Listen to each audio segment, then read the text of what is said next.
Hello student, my YouTube channel study logic classes पे आपका स्वागत है। हम आज डिस्कस करेंगे बिहार पुलिस ज्ञान बिंदु पब्लिकेशन का प्रैक्टिस सेट नंबर 7। इससे पहले मैं 1 से 6 तक वीडियो डिस्कस करा चुका हूं। आप लोग इस वीडियो को जाकर देखें। आप लोग नए हैं तो सब्सक्राइब करें और अपने दोस्तों के पास शेयर करें। और PDF प्राप्त करने के लिए हमारी टेलीग्राम चैनल पर आप लोग सर्च कर सकते हैं स्टडी लॉजिक क्लासेस। वहाँ से सर्च करने के बाद ज्ञान बिंदु पब्लिकेशन का लोगो लगा हुआ होगा, वहाँ से आप लोग उस पर ज्वाइन कर सकते हैं। चलिए बिना देर किए डिस्कस कराते हैं। पहला क्वेश्चन कह रहा है आपका असत्य कथन चयन करें। इसमें कौन सा गलत है जो सही? इसमें असत्य कथन को चुनना है, जिसमें ऑप्शन डी कथन गलत है। बौद्ध संघ में सम्मिलित होने के लिए न्यूनतम आयु सीमा 18 वर्ष, एक गलत है। बाकी सब सही है। ऑप्शन ए में कारागृहस्थ जीवन व्यतीत करते हुए बौद्ध धर्म अपनाने वाले को उपासक कहा जाता है। दूसरा, बौद्ध धर्म के प्रचार के लिए जिन्होंने संन्यास ग्रहण किया उन्हें भिक्षु कहा जाता है, ये सही है। ऑप्शन सी है बौद्ध संघ में प्रविष्ट होने वाला उप संपदा कहा जाता है, ये सही है। लेकिन ऑप्शन डी गलत है, 18 वर्ष नहीं होना चाहिए। दूसरा क्वेश्चन कह रहा है कि किस संगम साहित्य को कावेरी पट्टम को कोवलन इसकी पत्नी कन्नी को नर्तकी माधवी को प्रेम कहानी का वर्णन किया गया था? किसमें किया गया है? तो ये आपका टुकड़ी यानी शिल्प अधिकारम में किया गया है। आप लोग वीडियो में पूरा बने रहिएगा। हाँ, और जितने भी बिहार पुलिस का प्रैक्टिस सेट है सब अवेलेबल करा दिया गया है टेलीग्राम चैनल पर। वहाँ से आप लोग ज्वाइन करके पूरा बिहार पुलिस का PDF प्राप्त कर सकते हैं। दूसरा क्वेश्चन तीसरा ऐसी भूमि जो जंगली होती है उसे गुप्त काल में क्या कहा जाता था? तो गुप्त काल में कहा जाता अपरहत। जो जंगली होती थी उसको गुप्त काल में अपरहत के नाम से जाना जाता था। चौथा कह रहा कि अलाउद्दीन खिलजी द्वारा एकता प्रथा समाप्त करने के लिए बाद इसके दोबारा शुरुआत करने का श्रेय किसे जाता है? तो कौन सा शासक को जाता है? तो फिरोज शाह तुगलक यानी FST को नाम से शॉर्ट फॉर्म है इसका। फिफ्थ नंबर कह रहा है आपका कि अकबर के दक्षिण भारत अभियान के समय में चांद का बीवी निम्न में से किस देश की शासिका थी? तो चांद का बीवी कौन से देश के शासिका थे? तो दौलताबाद के। 6, खेड़ा युद्ध कब हुआ था? तो खेड़ा युद्ध कब प्रारंभ हुआ था? यानी 1707 में स्टार्ट हुआ, यानी खेड़ा युद्ध हुआ था 1707 में। 7 आपका कह रहा है डचों ने भारत में अपनी प्रथम व्यापारी कोठी 1605 ईस्वी में कहाँ स्थापित किया था? 1605 ईस्वी में मुसलीपट्टम में स्थापित किया था। 8 आपका कह रहा है महाराजा रंजीत सिंह को क्रमशः विदेश मंत्री एवं वित्त मंत्री निम्न में कौन थे? तो कौन थे? तो ये थे फकीर अजूद्दीन दीनानाथ। 9 कह रहा है बेलेजली के सहायक संधि को स्वीकार करने वाला प्रथम राजा कौन था? तो प्रथम राज्य कौन था? तो 9 का डी यानी हैदराबाद था। 10 आपका कह रहा है असहयोग आंदोलन की पुष्टि भारतीय राष्ट्रीय कांग्रेस के किस अधिवेशन में किया गया था? तो ये किया गया था नागपुर के अधिवेशन में। आप लोग इस वीडियो को 2 से 3 बार देखिएगा ताकि आपको याद हो जाए। अब आने वाले जितने भी एग्जामों में क्वेश्चन है वो आपसे छूट नहीं पाएगा। 11 निम्न में किस संस्था का स्थापना 1887 ईस्वी में नहीं हुआ था? तो किसका स्थापना 1887 में नहीं हुआ था? तो ये आपका हुआ था शारदा सदन यानी ऑप्शन सी, यानी शारदा सदन 1887 में स्थापना नहीं हुआ था। बाकी बेलूर मठ, देव समाज और इंडियन नेशनल सोशल कांग्रेस 1887 में स्थापना हुआ था। 12 आपका कह रहा है कि असत्य को मिलान करना है। तो असत्य इसमें कौन है? इसमें मिलान करना है। तो 12 का यानी डी यानी गढ़वाल वंश वासुदेव से संबंधित ये गलत है। बाकी कारकोट वंश, दुर्लभ वर्धन से, उत्पल वंश, अवंती वर्मन से, लोहार वंश, संग्राम राज से, ये से ही संबंधित है। ऑप्शन डी गलत है। 13 कह रहा है राइट ऑफ मैन कॉमनसेंस नामक पुस्तक किसने लिखा है? तो किसने लिखा? तो ये लिखा है थॉमस टॉम्स पेन ने लिखा है। नेक्स्ट 14 आपका कह रहा है कि यदि समाज में क्रांति लानी हो तो क्रांति के नेतृत्व नवयुवकों का हाथ में दे देना चाहिए। यह कथन किसका? नवयुवकों का मतलब होता है युवा को हाथ में दे देना चाहिए। तो ये कथन है आपका जोसेफ मेजनी का। 15 का सी ऑफ ट्रंक्विलिटी कहाँ पर स्थित है? तो सी ऑफ ट्रंक्विलिटी है चंद्रमा पर स्थित है। 16 असत्य कथन का चयन करते हैं, इसमें कौन सा गलत है चयन करना? तो 16 का डी यानी करीबा बांध नील नदी पर बना, यह गलत है। बाकी स्टैनली जलप्रपात कांगो नदी पर, यह सही है। विक्टोरिया जलप्रपात जाम्बेजी नदी पर, यह भी सही है। आसवन बांध नील नदी पर बना, यह भी सही है। 17 आपका कह रहा उत्तम आशा अंतरिक्ष केप ऑफ गुड होप की खोज किसने किया था? तो केप ऑफ गुड होप की खोज ना बर्थोलोम्यू डियाज ने किया था। नेक्स्ट 18 आपका कह रहा है कि जम्मू में श्रीनगर जाने के लिए किस दर्रे का उपयोग किया जाता है? तो जम्मू में श्रीनगर जाने के लिए कौन सा दर्रा का उपयोग किया जाता है? तो आपका दर्रा बनिहाल दर्रा का उपयोग किया जाता है। 1919 में निम्न में कौन सा बंदरगाह पूर्वी तट पर स्थित नहीं है? तो पूर्वी तट पर अभी स्थित नहीं है तो नावोन्सुआ बंदरगाह जो पूर्वी तट पर स्थित नहीं है। बाकी इनमें से सभी पूर्वी तट पर स्थित है। 20 कह रहा है कुमुदवती, वर्धा, मगारी तथा हिंद निम्न में किसकी सहायक नदी है? तो एक सहायक नदी है आपका तुंगभद्रा का। 21 निम्न में कौन सा झील भारत में सबसे अधिक ऊंचाई पर स्थित है? तो सबसे भारत पर अधिक ऊंचाई पर अवस्थित झील है चोलामू झील। नेक्स्ट 22 में आपका कह रहा है लेटेराइट मिट्टी के संबंध में कौन सा कथन असत्य है? यानी इनमें से कौन सा कथन गलत है? तो कौन सा कथन गलत है आपका? तो 22 का आपका ए यानी इसमें आयरन एवं सिलिका की कमी होता है, ये गलत है। लेकिन लेटेराइट मिट्टी का संबंध है, इसकी उर्वरता सबसे कम होती है, ये सही है। इसके बाद सी है कह रहा है कि केओलिन के कारण इसका रंग सफ़ेद होता है, सही है। लेटेराइट मिट्टी यह चाय, इलायची एवं काजू के लिए खेती के लिए उपयुक्त है, ये सही है, लेकिन ऑप्शन है गलत है।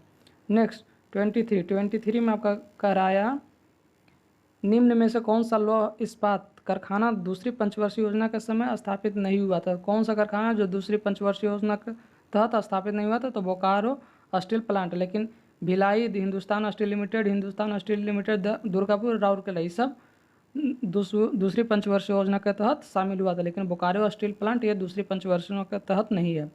24 में कह रहा है निम्न में कौन सी परियोजना अब कर्नाटक राज्य में स्थित नहीं है? तो कर्नाटक राज्य में कौन से स्थित नहीं है? तो ये आपका पूर्णा परियोजना जो कर्नाटक में स्थित नहीं है। 25 में कह रहा है वासी जनजाति किस राज्य या केंद्र शासित प्रदेश में पाए जाते हैं? तो वासी पाए जाते हैं लक्षद्वीप में पाए जाते हैं।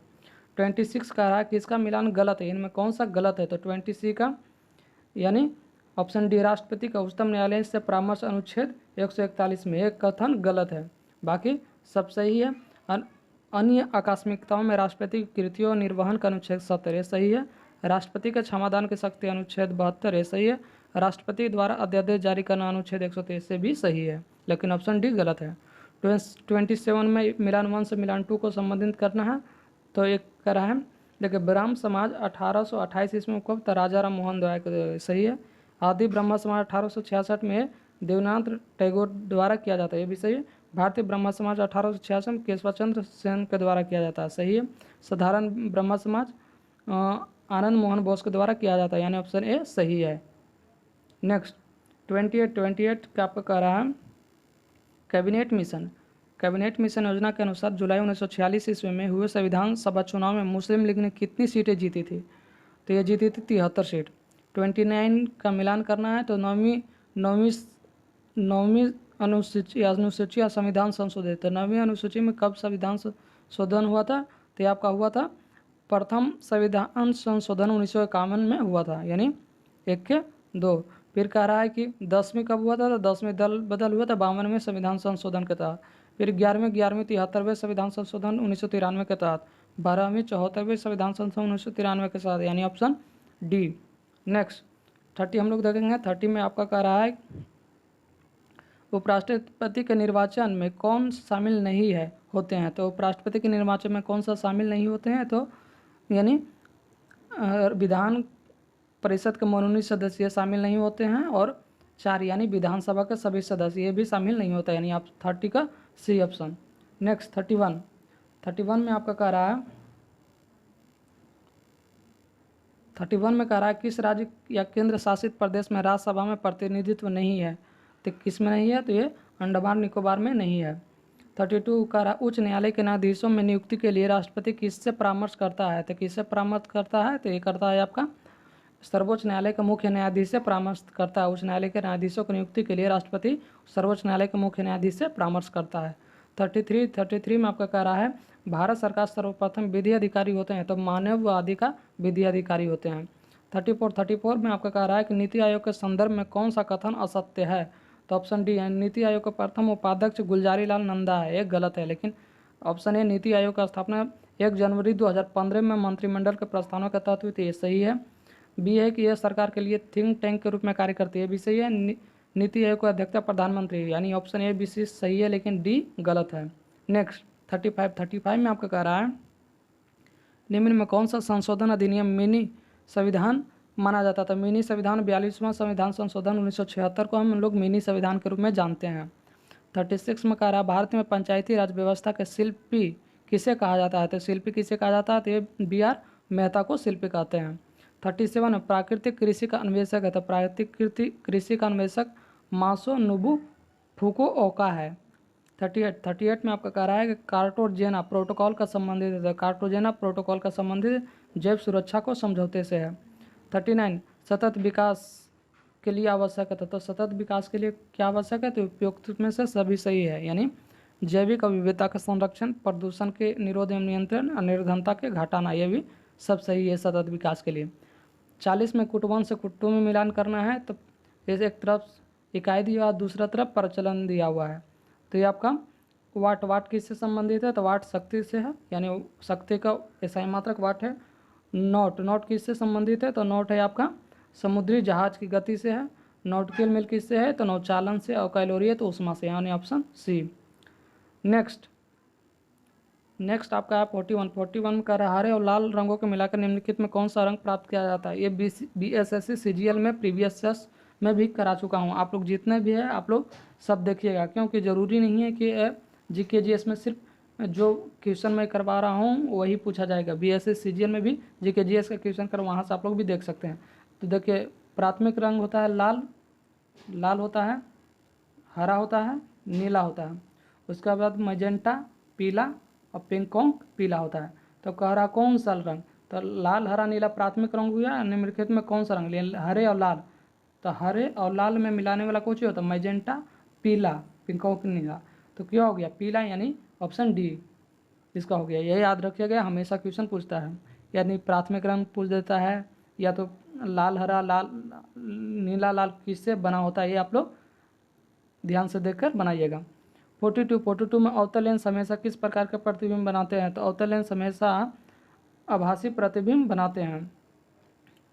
नेक्स्ट 43 में आपका कह रहा है कि दो स्थिर आवेशों के बीच लगने वाला बल उसकी मात्राओं के गुणनफल के अनुक्रमानुपाती तथा उनके बीच की दूरी के वर्ग के व्युत्क्रमानुपाती है। तो यह नियम किस पे आधारित है? तो यह नियम आधारित है आपका कूलॉम के नियम पे आधारित है।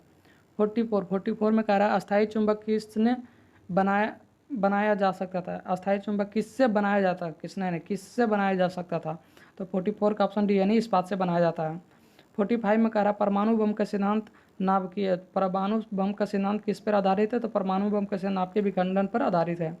और सूर्य का जो होता है, सूर्य के किरण किस पे होता है? तो नाभिकीय संलयन पर। हाइड्रोजन बम भी नाभिकीय संलयन पर आधारित होता है, लेकिन परमाणु बम नाभिकीय विखंडन पर होता है। 46 मिनीमाता रोग निम्नलिखित में किसके सेवन से होता है? तो मिनीमाता रोग होता है आपका मरकरी यानी Hg के सेवन से, यानी खाने से होता है। 47 का WW world wide web full form होता है, इसका आविष्कार कौन है? तो टिम बर्नर्स ली, यानी ऑप्शन सी सही है।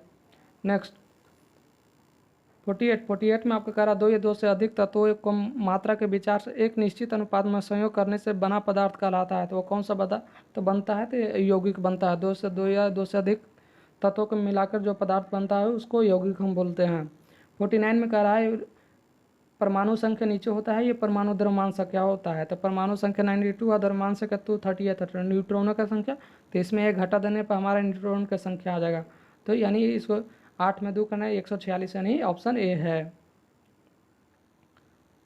50 में कह रहा निम्न में किसके उत्सर्जन से संभारी का निर्माण होता है? यानी ऐसोबार्स का निर्माण किसके उत्सर्जन से होता है? तो ये होता है आपका बी, यानी बीटा किरण से होता है। 51 में कह रहा है मीथेन अणु में होता है। तो मीथेन अणु में क्या होता है? तो एकल संयोजक बंधक, यानी ऑप्शन सी। नेक्स्ट 52 में आपका कह रहा है कि तत्वों के भौतिक और रासायनिक गुण उनकी परमाणु संख्या का आवर्त फलन होता है। यह नियम किसने प्रतिपादित किया था? तो यानी यह नियम किसने दिया था? तो 52 का आपका भी मोस्ले ने दिया था। 53 में पुष्पी पादुकों को किस में रखा गया है? तो पुष्पी पादुकों को यानी फेनरोगेम्स में रखा गया है। 54 में कह रहा जड़ें विकसित होती है। तो जड़ें किस प्रकार के विकसित होती है? तो ये मूलांकुर से विकसित होती है। 55 में कह रहा है 5 जगत वर्गीकरण किसने किया था? तो 5 जगत का वर्गीकरण आपको व्हिटकर ने किया था। 56 में कह रहा है कि कोशिका के भीतर श्वसन का केंद्र होता था। कोशिका के भीतर श्वसन केंद्र माइटोकॉन्ड्रिया में होता है। नेक्स्ट 57 में कह रहा अग्नि रजा रोग किसके संबंधित है? तो अग्नि रजा रोग आपका संबंधित है, यानी सेब से। 58 है पार्श्व विभोजक उत्तरदायी होता है। तो पार्श्व विभोजक उत्तरदायी होता है मोटाई की वृद्धि के लिए।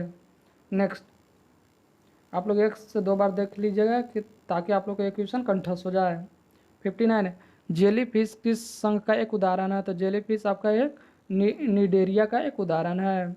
60 में शरीर में हेमोग्लोबिन का कार्य करता है। तो 60 हेमोग्लोबिन का कौन सा कार्य करता है? तो 60 के यानी ऑक्सीजन के परिवहन के कार्य करता है। 61 विटामिन ई के रासायनिक नाम क्या है? तो विटामिन ई के रासायनिक नाम यानी टेकोफेरॉल है। 62 में कह रहा है कि अस्थियों एवं पेशियों का आपस में जोड़ता है। तो अस्थियों एवं पेशियों का आपस में जोड़ने का काम टेंडन का होता है।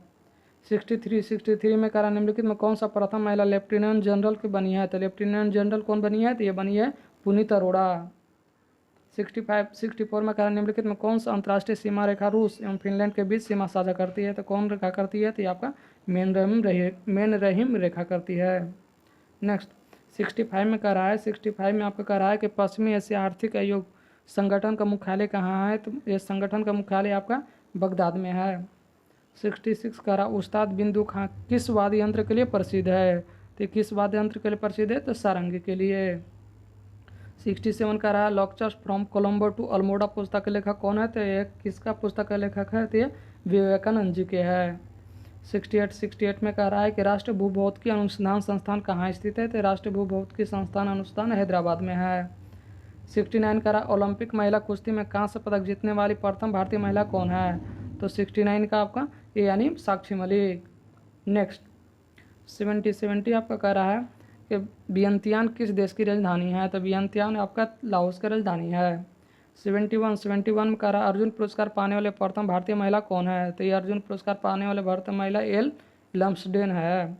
72 कह रहा अंतर्राष्ट्रीय मानवाधिकार दिवस कब मनाया जाता है? तो ये 10 दिसंबर को मनाया जाता है।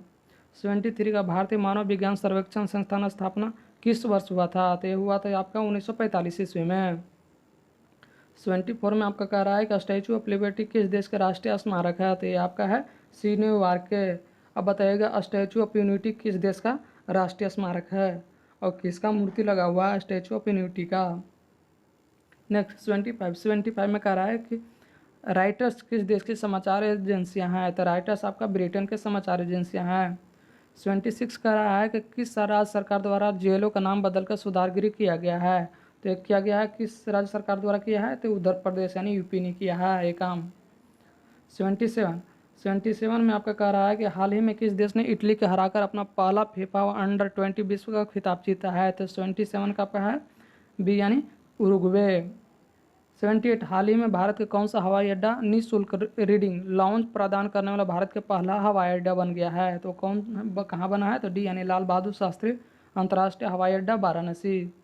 79 में आपका कह रहा है कि चोल काल में संबंधित किस देवता की चोरी हुई मूर्ति का ऑस्ट्रेलियन से प्राप्त तमिलनाडु सरकार की सौंपी गई है? तो 79 का ऑप्शन है भगवान हनुमान का। नेक्स्ट 80 में आपका कह रहा है कि राज्य ऊर्जा दक्षता सूचकांक 2021-22 के फ्रंट रनर श्रेणी में कितने राज्य है? तो आपका 5 राज्य है जिसमें आंध्र प्रदेश, कर्नाटक, केरल राज्य, राजस्थान और तेलंगाना स्थित है।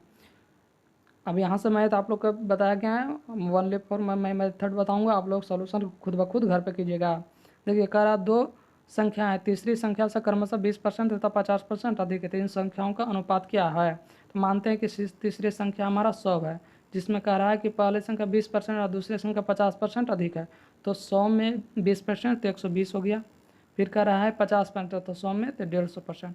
इसको काटने पर 1 से 1 यहाँ से 4 3 चौके 12 और 3 5 15 यानी 4:5 आएगा यानी ऑप्शन बी। नेक्स्ट 82 आपका कह रहा है 82 आपका कह रहा है कि तीन संख्याओं को 196 यदि पहली तथा दूसरी संख्या का अनुपात इतना है तथा दूसरी तथा तीसरी अनुपात इतना है तो संख्या निकालो। तो पहली और दूसरी का अनुपात कितना दे दिया है? 2:3। फिर करा तीसरी और चौथी, तो दूसरी और तीसरी का दे दिया है आपका दूसरी 5:8। हम लोग जानते हैं निकाले ये मेथड के 2 3 तो 2 3 5 8 लिख देंगे। इसके सामने ए होगा, इसके सामने क्रॉस बी होगा, इसके सामने सी होगा। तो हम लोग लिखे कितना 2 3 5 8 5 10 5 15 8 24 यानी 1 2 3 3 आ गया 3 संख्या। अभी इसको जोड़ेंगे तो हमारा 49 आएगा। अब टोटल हमारा संख्या 49 आएगा, तो तीनों संख्याओं के हमारा कितना दिया है 196। 196 बाई 49, और क्या उन संख्या की निकाला तो दूसरे संख्या, तो 15 से मल्टीप्लाई कर देंगे। इसको मल्टीप्लाई करने पर हमारा जो भी आंसर आएगा वो होगा, तो इसका आंसर आपका बी यानी 60 है। नेक्स्ट 83 में आपका कह रहा है एक व्यक्ति अपने घर से दफ्तर यानी होम से दफ्तर जाता है कितना 8 किलोमीटर प्रति घंटा से, तो 15 मिनट देरी से पहुंचता है। ठीक है, फिर कह रहा है कि अगर वह 10 किलोमीटर प्रति घंटा से चलता है तो फिर 3 मिनट देरी पहुंचता है। तो इसको बनाने का फॉर्मूला हम लोग जानते हैं, ए गुने बी यानी ए के चाल बी के चाल ए माइनस बी। ठीक है, उसके बाद फिर ए प्लस बी बाई 60 इसलिए कह रहे हैं कि ए गुने ए के चाल बी के चाल माइनस ए के चाल गुने दूसरा के चाल बी के चाल ए माने 15 मिनट और 3 मिनट और प्लस 60। इस फार्मूला पर पुट रखिएगा तो आ जाएगा। तो देख लीजिए इसका 10 गुने 8, 10 में 8 घटा 2, फिर उसके कितना हो गया 15 3 18, 18 बटा 60। इस 18 बटा 60, उससे कैलकुलेशन करने पर आपका आंसर आ जाएगा। तो 83 का आपका बी यानी 10 किलोमीटर आंसर आएगा। नेक्स्ट करा 84 में करा है कोई धन साधारण ब्याज पर 20 वर्ष में 3 गुना हो जाता है। तो मान लें पी है टाइम 20 वर्ष में 3 गुना हो गया, यानी 2p प्लस पी। 3 ऐसे क्यों लिखें, क्योंकि ए मूलधन है, उसके पर ब्याज 2p हो गया, तो हमारा टोटल धन 3p हो गया। तो हम इसी पे निकालेंगे। और फिर कह रहा है 20 वर्ष में हुआ है, फिर कह रहा है यह धन है जो पी धन है कितने वर्ष में दुगुना होगा। दुगुना गुना पी यानी कितने टाइम फिर लगेगा। तो इसमें पूछ रहा है तो हम निकाल लेते हैं। पी है, उसके बाद 20 वर्ष में रेट निकालना है बाई 100 इक्वल टू 3p हो रहा है, तो यहाँ पे 2p लिख देंगे क्योंकि ये ऐसा ही है। अब इसको काटने पर क्या आएगा, पी से पी खत्म हो गया, बी 2500 यानी आर बराबर 10, यानी रेट हमारा 10% आ गया। अब 10% रेट आया तो फिर हमारा क्या पूछ रहा है कि टाइम पूछ रहा है, तो फिर पी गुने रेट हमारा दे दिया है 10%, अब गुने अब टाइम पूछ रहा है, अब कितना होगा 2p हो रहा है तो p हो जाएगा, काहे कि उसमें 3p था तो 2p लिखेंगे, इसमें 2p हो दुगना हो रहा है तो p लिखेंगे। p से p कट गया, t से 1 यानी टाइम हो गया 10 वर्ष, हमारा आंसर होगा। नेक्स्ट 85 में करें एक पतंग पृथ्वी से 75 मीटर की ऊर्ध्वाधर ऊंचाई पर 75 मीटर की ऊर्ध्वाधर ऊंचाई पर एक फर्श के पतंग की डोर के साथ 60 डिग्री का कोण बनाता है। तो डोरी की लंबाई, तो हम लोग पतंग उड़ाते हैं तो तिरछा होता है, इन्हें कि हम लोग घर पे पतंग उड़ाते हैं तो क्या सीधा होता है क्या, नहीं ना, तो तिरछा होता है। तो तिरछा ऐसे पतंग होगा कि पतंग के डोरी की लंबाई है इसका 75 मीटर दिया हुआ है, और इसके साथ एंगल पतंग और धरती के बीच का एंगल 60 डिग्री है, तो इसको वैल्यू निकालेंगे तो नहीं निकल जाएगा। इसको देखिए 75 60 एंगल है। अभी देखिए हम किस एंगल देखें, तो हम साइन थीटा बराबर बी बाई एच होता है, sine theta P by H, तो हम साइन 60 डिग्री इक्वल टू 75 यानी पी बाई एच कितना है, एच हमारा निकालना है। साइन 60 का मान √3/2 होता है, हो गया। तो यहाँ से निकाल लीजिए एच बराबर हमारा 75 गुने 2/√3, यहाँ से √3 मल्टीप्लिकेशन करेंगे तो 3 आ जाएगा, ये 3 से 3 यानी कितना हो गया 25 या 50 यानी 50 दूनी 50√3 आंसर आएगा, यानी ऑप्शन बी। 86 कुछ व्यक्ति किसी कार्य को 60 दिन में समाप्त करता है।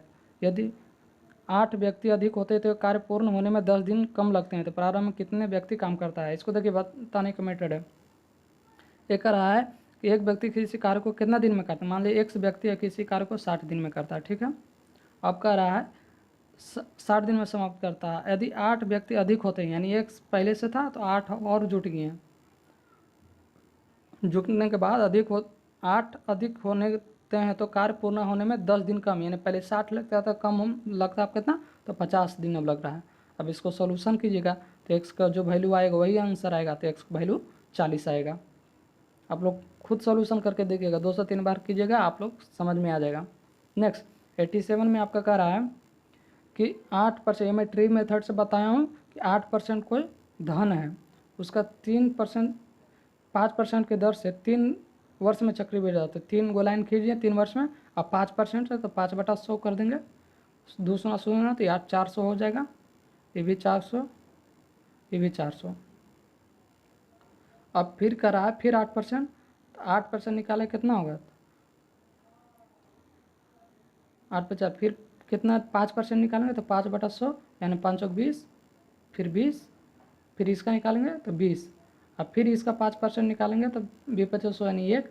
हमारा क्या रहा, ए टोटल हो गया CI, हमारा CI, और ई हो गया 4 4 4 1200, ही हमारा ये हो गया SI। अब इसका अंतर खो जाता है, टोटल में से इतना घटा देंगे तो यही नहीं बचेगा, तो यही डिफरेंस पूछ रहा था, 20 20 40 20 60 है 1 61, यानी ऑप्शन सी यानी 61 होगा। 88 में 2 व्यक्ति का वर्तमान आयु का अनुपात 5:7 है। देखिए x/y वर्तमान में 5/7 है, ठीक है। अब कह रहा है कि 16 वर्ष पहले, तो x - 16 y - 16 इक्वल टू, अब उसका आयु हो जाता है 3/5। इसको सोल्यूशन कीजिएगा, ये इसको सोल्यूशन x बराबर 5y/7, इसको सोल्यूशन कीजिएगा, x का वैल्यू इस पर पुट करके y का वैल्यू निकालिएगा, y का वैल्यू पुट करके x का वैल्यू। ये लंबी मेथड है, इसमें सिर्फ एक हिंट दिया हुआ, देखिएगा 2 व्यक्ति का वर्तमान आयु का अनुपात कितना है, तो वर्तमान आयु का अनुपात 5:7 है। अब फिर इसमें पूछा इनकी वर्तमान आयु इनमें से है, तो इनमें से ऑप्शन के थ्रू जाएंगे तो कौन सा इसमें 4 ऑप्शन में होगा कि जो वर्तमान मैंने फ्रैक्शन में कटने में 5:7 हो। देखिएगा तो 5:7 वर्तमान आयु होगा, तो उसका भी तो वर्तमान आयु मैंने फ्रैक्शनल कटने पर हमारा 5:7 होना चाहिए। तब वर्तमान में अब 40 56 देखिएगा, तो 40 56 25 8 40, 8 बराबर 7 8 56, यानी 40 अब 56 ऐसा है जो इसका वर्तमान आयु होगा। देखिए यहाँ से एक हिंट निकाल सकते हैं, वर्तमान आयु का अनुपात 5:7 है, तो इसका कौन सा अनुपात करेंगे जो 5 के साथ है। 40 और 56 के हम अनुपात निकालेंगे। देखिए 8 × 5 = 40, अब 8 × 7 = 56, यानी 5:7 के फॉर्म में आ रहा है। तो इससे आप ये एक थोड़ा मतलब मैथ में देखिएगा, ये आसान तरीका से कुछ हिंट दे देगा आप लोग, और लॉन्ग मेथड के चक्कर में आप लोग ज़्यादा देर कीजिएगा, इसलिए आप लोग जल्द ही ऑप्शन के थ्रू जाइएगा। 89 में कह रहा है 6 सेमी की त्रिज्या वाले गोला का आयतन क्या होता है। तो गोला का आयतन क्या होता है, तो आप लोग जानिएगा 6 सेमी त्रिज्या, तो हम लोग जानते हैं गोला का आयतन 4/3 πr³ होता है। अब इस पर वैल्यू रख दीजिए, तो इसका वैल्यू आएगा अपने ऑप्शन ए 288 पाई, यानी गोला का आयतन आप लोग का फॉर्मूला रहेगा तो उससे निकाल सकता है। इसका निकालने का एक आसान मेथड है, देखिए 90 का रहा है, इसका सिर्फ एलसीएम ले लीजिए, तो sine theta into 1 + cos theta हो गया, बटा ऊपर में हो गया sin square theta plus 1 + cos, यानी 1 + cos स्क्वायर के थीटा हो जाएगा इसमें। तो उसको अगर ब्रेक करेंगे तो 1 + cos square theta plus 2 cos theta हो गया। अब यहाँ से sin स्क्वायर cos स्क्वायर 1 हो गया, तो 1 + 1 2 हो गया, 2 + 2 cos थीटा हो गया। यहाँ से 2 कॉमन लेंगे तो 1 + cos थीटा होगा। अब नीचे देखिए 1 + cos theta, 1 + cos theta 1 + cos theta, अब बचेगा 2/sin थीटा। तो 2/sin थीटा को हम लिख सकते हैं sin थीटा को 1/cosec, यानी 2 cosec थीटा, यानी ऑप्शन बी। ये सिर्फ आप लोग एलसीएम लेकर निकाल सकते हैं, इसमें ज़्यादा कोई लंबी मेथड नहीं है। 91 में कह रहा है कि उधो का लेना ना माधो का देना का अर्थ क्या होता है। न उधो के लेना ना माधो का अर्थ लेता अपने काम से काम रखना, न किसी लेन देन से संबंधित नहीं रखना। 92 में कह रहा है समास के पदों को अलग करने को क्या कहा जाता है। तो समास के अलग पदों को करने के लिए विग्रह कहते हैं। 93 में सकर शब्द का अर्थ होता है, तो सकर शब्द का अर्थ होता है 2 शब्द भाषाओं के शब्द से मिलकर बना शब्द। 94 में कहा प्रतिदिन किस प्रकार के क्रिया विशेषण है। तो प्रतिदिन आपका कालवाचक क्रिया विशेषण है। 95 में कहा निर्धन कौन सी संधि है। तो निर्धन आपका विसर्ग संधि है। अब यहाँ से इंग्लिश होता है स्टार्ट।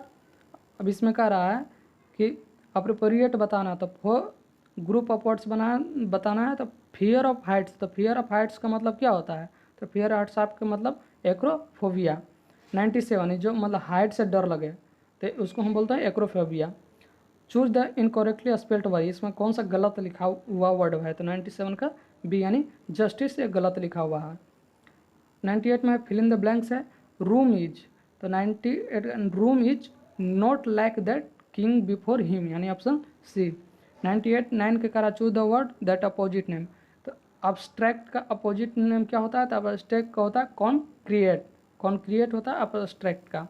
अब साइनोनिम इसका अप्रोप्रिएट साइनोनिम यानी बताना है। तो अंडरलाइन यानी किंडिंग का सैनोनिम बताना है तो ये आपका जोकिंग होता है। आप लोग इस वीडियो को ज़्यादा से ज़्यादा अपने दोस्तों के पास शेयर करें और आप लोग PDF प्राप्त करने के लिए बिहार पुलिस का स्टडी लॉजिक क्लासेस सर्च कीजिएगा, वहाँ पे लोगो लगा रहेगा ज्ञान बिंदु पब्लिकेशन पर, उसी पे आप लोग ज्वाइन कर सकते हैं, नहीं तो मैं कमेंट बॉक्स में दे दूंगा या तो डिस्क्रिप्शन बॉक्स में वहाँ से दे दूंगा। धन्यवाद।